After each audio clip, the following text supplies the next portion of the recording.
नमस्कार।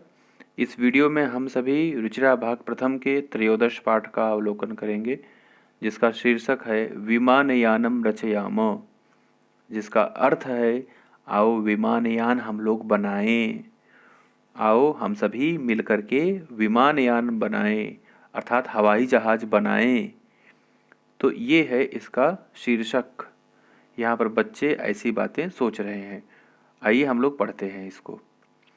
ये यहाँ पर जो फोटो है, ये इमेज, ये देख करके आप समझ सकते हैं कि कौन कह रहा है कि आओ हम विमानयान बनाएं।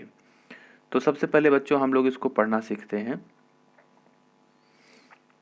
राघव माधव सीते ललिते विमानयानम रचयाम, नीले गगने विपुले विमले वायु विहारम करवाम, उन्नत वृक्षम तुंगम भवनम क्रांत्वाकाशम खलु याम, कृत्वा हिमवन्तं सोपानं चन्दिरलोकं प्रविशाम, शुक्रश्चन्द्रः सूर्यो गुरुरिति ग्रहान् हि सर्वान् गणयाम, विविधाः सुन्दरताराश्चित्वा मौक्तिकहारं रचयाम, अम्बुदमालाम् अम्बरभूषाम् आदायैव हि प्रतियाम, दुःखितपीडितकृषकजनानां गृहेषु हर्षं जनयाम। डॉक्टर विश्वासः। इन्होंने इस कविता को लिखा था बच्चों। तो एक बार फिर से पढ़ते हैं इसको। राघव माधव सीते ललिते विमानयानम रचयाम, नीले गगने विपुले विमले वायु विहारम करवाम, उन्नत वृक्षम तुंगम भवनम क्रांत्वाकाशम खलु याम, कृत्वा हिमवन्तं सोपानं चन्दिरलोकं प्रविशाम, शुक्रश्चन्द्रः सूर्यो गुरुरिति ग्रहान् हि सर्वान् गणयाम, विविधाः सुन्दरताराश्चित्वा मौक्तिकहारं रचयाम, अम्बुदमालाम् अम्बरभूषाम् आदायैव हि प्रतियाम, दुःखितपीडितकृषकजनानां गृहेषु हर्षं जनयाम। अब इसको वीडियो के रिवाइंड करके बच्चों कई बार सुनिएगा, और आपको भी खूब अच्छे से पढ़ना और इसको गाना आना चाहिए। तो आइए इसको, इसका अर्थ समझते हैं बच्चों। राघव माधव सीते ललिते, ये चारों शब्द संबोधन में लिखे हुए हैं। जैसे हे बालक हम लोग पढ़ते हैं ना, हे बालक, हे बालको, हे बालका। तो वैसे ही हे राघव, हे माधव, हे सीते और हे ललिते। कोई बच्चा इन सभी बच्चों का नाम लेकर बुला रहा है कि सभी लोग सुनो मेरी बातें।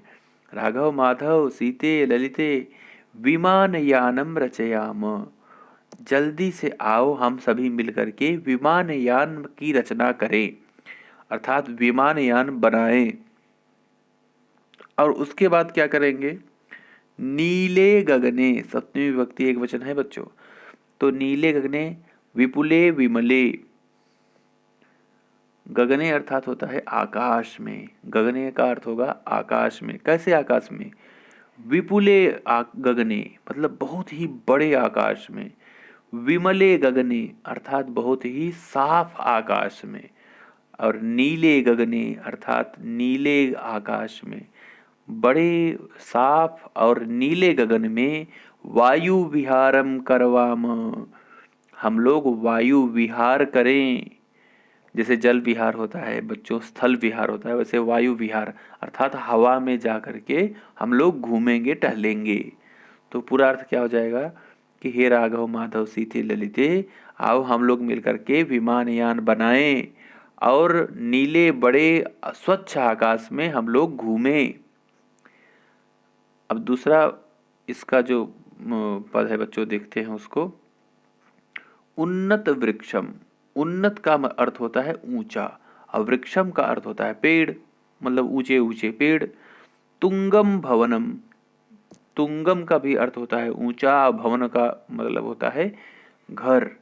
तो ऊंचे ऊंचे पेड़ और ऊंची ऊंची बिल्डिंगें।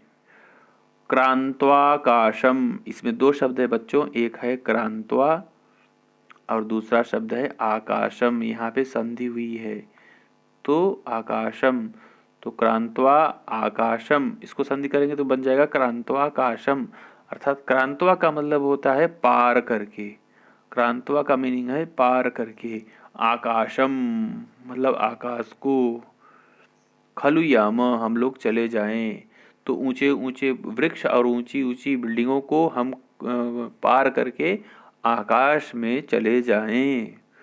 कृत्वा हिमवंतम सोपानम, कृत्वा का अर्थ होता है करके, क्या करके, हिमवंतम सोपानम, हिम का अर्थ होता है बर्फ, तो हिमवंतम का अर्थ है हिम से बना हुआ, क्या बना हुआ, सोपानम, सोपान का अर्थ क्या होता है बच्चों, सीढ़ी।